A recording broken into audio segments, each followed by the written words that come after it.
Vilachá de Salvador é unha aldea elevada sobre un terreo chá na Pobra do Brollón, da que existen citas en documentos medievais.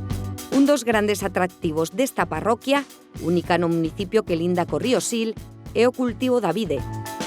Posúe un conxunto etnográfico de interese turístico protagonizado polas súas adegas centenarias, preto de 50, que están entre as máis antigas da península.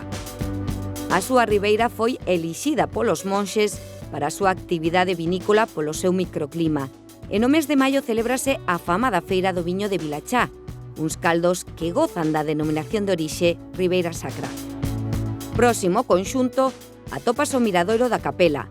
Outro lugar de interese é a sobreira centenaria da aldea de Santiorxo, con máis de 10 metros de perímetro.